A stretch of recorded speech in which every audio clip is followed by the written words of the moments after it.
안녕하세요. 코만단트 초이입니다. 잠수함 통신에 대해 한번 알아볼까요?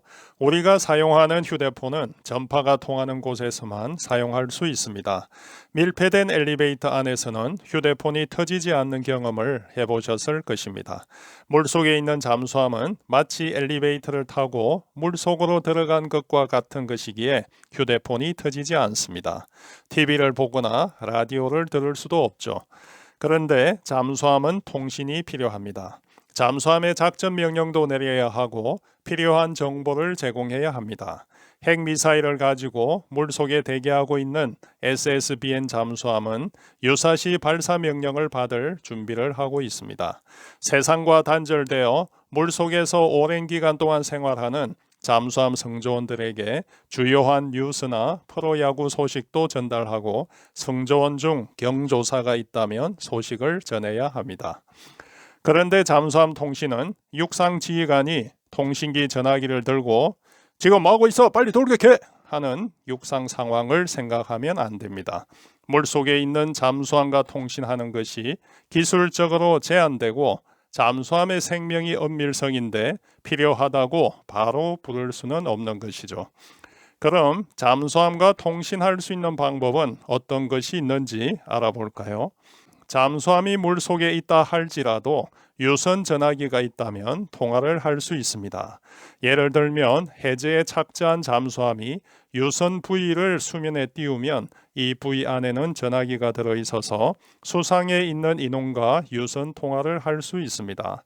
그런데 이런 경우는 잠수함이 조난이나 시험을 할 때에야 해당되지 수중에서 기동 중인 잠수함과 유선 전화기를 사용할 수는 없습니다. 물 속에는 전파가 도달하지 않으므로 엄파를 이용해야만 합니다. 그래서 잠수함에는 수중 통신기가 있고 잠수함과 같이 작전하는 수상함에도 수중 통신기가 있습니다. 이 수중 통신기는 송수신기가 물속에 잠겨 있어야 합니다. 그래서 잠수함이 수중에 있고 인근 해상에 우군 수상함이 있는 경우 육상지휘소는 수상함의 전파를 이용해서 정보를 보내고 수상함은 수중 통신기를 통해서 잠수함에 그 내용을 전달해 줄 수 있습니다. 또 우군 항공기가 잠수함 상공까지 가서 정보를 전달해 줄 수도 있습니다. 하지만 통상 잠수함은 우군 세력이 없는 곳에서 작전할 경우가 대부분입니다. 그리고 인근에 우군 수상함이 있다고 해도 수천 킬로미터나 가는 전파를 이용하는 통신기에 비해 엄파를 이용하는 수중 통신기는 그 통달 거리가 통상 5,000m를 넘지 않을 정도로 매우 짧습니다. 또 엄파를 이용한 정보 처리 속도는 매우 늦습니다. 전파를 이용한 통신기는 알파 여기는 브라보 현 시각 지시점으로 이동할 것 이상 이렇게 할 수 있지만 엄파를 이용한 수중 통신기를 이용한 통신은 알파 여기는 브라보 현 시각 지시점으로 이동할 것 이상 이런 식으로 정보가 처리됩니다. 엄파를 이용했을 때 이러한 제한점 때문에 잠수함에 보내는 정보는 통상 음파가 아니라 전파를 이용합니다. 잠수함이 쉽게 전파를 이용하려면 물 밖으로 나오면 됩니다. 실제 2차 대전 잠수함들은 대부분 통신 안테나가 갑판 위에 설치되어 있고 수상 상태에서 통신을 할 수 있었습니다. 그리고 필요할 때만 물속으로 들어갈 수 있었죠. 그런데 잠수함을 탐지하는 기술이 발전됨에 따라 2차 대전 말기부터 수상에서 작전하는 잠수함은 점차 사라졌습니다. 스노클 마스터를 만들어서 물속에서도 공기를 흡입하여 엔진을 돌릴 수 있도록 한 것과 마찬가지로 통신기 안테나도 물속에서 올렸다 내렸다 할 수 있는 마스터 형태로 바뀌었죠. 결국 통신을 위해서는 잠수함이 완전 부상은 하지 않더라도 최소한 잔망경 심도까지는 올라와서 안테나를 올려야만 합니다. 그런데 오늘날에는 잠수함을 탐지하는 기술이 더 발전되고 있기에 잠수함들은 잔망경 심도보다 더 깊은 곳에서도 통신을 하는 방법을 찾고 있습니다. 우선 잠수함은 깊은 심도에 위치하고 통신 안테나만 올리는 방법이 있습니다. 이 방법을 사용하면 깊은 심도에서도 통신이 가능하고 혹시 안테나가 발각이 되면 감아서 넣거나 유사시에는 끊어버리고 도망가 버리면 되기에 잠수함의 생존성이 올라갑니다. 그러면 안테나조차도 수면에 내지 않고 완전 수중에서 통신할 수 있는 방법은 없을까요? 인간에게는 필요가 있으면 창조해내는 특별한 능력이 있습니다. 잠수함 통신의 끝판왕이라고 할 수 있는 이러한 방법을 찾아낸 것이죠. 일반적으로 전파는 물속으로 들어갈 수 없는데 그럼 어떻게 안테나를 공기 중에 내지 않고 통신을 할 수 있을까요? 전파는 물속에 들어갈 수 없다는 것이 상식이지만 물속으로 들어가는 전파를 찾아낸 것입니다. 전파의 주파수가 아주 낮으면 투과성이 좋아져서 주파수가 낮을수록 물속으로 더 깊이 들어갈 수가 있습니다. 예를 들면 VLF 주파수 대역은 3kHz에서 30kHz까지인데 수중 약 15m까지 전파가 전달됩니다. 우리나라 해남에도 이 VLF 송신소가 있는 것으로 알려져 있습니다.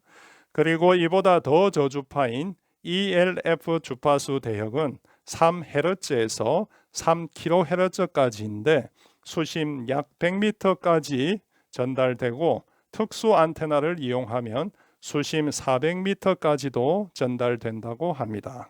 그런데 이러한 저주파 전파는 일상생활에서 사용하는 것이 아니라서 신호를 보내기 위해서는 특별한 송신시설이 필요합니다. 예를 들어 볼까요? 미국 미시간주에 있는 ELF 송신소는 넓은 평지에 길이가 22.5km나 되는 안테나가 설치되어 있고 양쪽이 접지되어 있습니다. 이러한 시설을 가지고 있는 나라는 미국 이외에도 몇 개국이 더 있는 것으로 알려지고 있습니다. ELF가 없는 잠수함들은 대부분 전문 수신을 위해서 통신 안테나를 수면상으로 올립니다. 통신을 위해 잠수함이 계속 수면 가까이에 머무르면서 통신 안테나를 수면에 내놓고 있어야만 할까요? 통신도 중요하지만 잠수함은 수중에서 은밀하고 정숙한 작전을 해야 합니다. 그래서 육상지휘소와 잠수함은 사전에 통신 시간을 약속합니다. 육상지휘소가 정보를 보낼 시간을 미리 정해주고 잠수함은 그 시간에 수면 가까이 가서 정보를 수신하는 것이죠. 그런데 해상 상태가 너무 좋지 않거나 함 내외 상황이 통신 마스트를 올리지 못할 경우가 있습니다. 따라서 육상지휘소는 해당 전문을 한 번만 보내는 것이 아니고 여러 번 보냅니다. 예를 들면 동일한 전문을 03시, 06시, 09시, 12시 이와 같이 4번을 보내주는 것이죠. 그러면 잠수함은 그 4번 중 한 번만이라도 수신하면 되는 것입니다.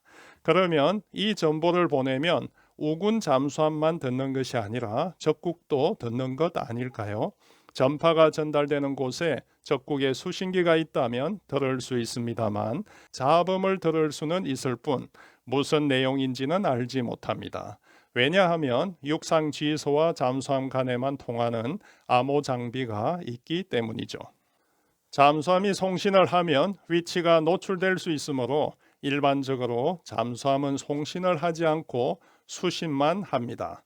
꼭 필요한 경우에만 최대한 짧은 시간에 송신을 하죠. 잠수함에서 꼭 송신할 내용이 있지만 위치 노출을 방지해야 할 경우 소모용 통신 부위를 사용하기도 합니다. 송신할 내용을 부위에 저장해 두고 잠수함이 이탈한 뒤 일정 시간 후에 작동하여 송신을 합니다. 그리고 그 수명을 다하면 부위는 가라앉습니다. 잠수함 영화 중에 크림슨 타이드의 장면들이 기억나시나요? 전문 수신을 위해 통신 케이블을 사용하다가 심도가 깊어져서 수신을 못하고 통신 부위를 띄우는 장면이 나옵니다. 잠수함 운용에 있어 통신도 특이한 영역에 속하기에 잠수함 영화에도 통신 장면이 자주 등장합니다. 잠수함 통신은 완료형이 아니라 진행형입니다. 잠수함들이 어떻게 하면 노출되지 않고 통신을 할 수 있을까를 계속 연구합니다. ELF에 이어 최근에는 위성을 이용한 레이저 신호를 이용해서 수중 잠수함과 통신하는 방법도 개발 중입니다. 그리고 수신 안테나도 기존 고정형에서 휘프형, 루프형, 예인형 등으로 여러 형태로 개발하고 있습니다. 이와 같이 잠수함은 들키지 않고 수중 작전 능력을 극대화할 수 있도록 다양한 방법으로 통신을 하고 있습니다. 이상 코만단트 초이였습니다.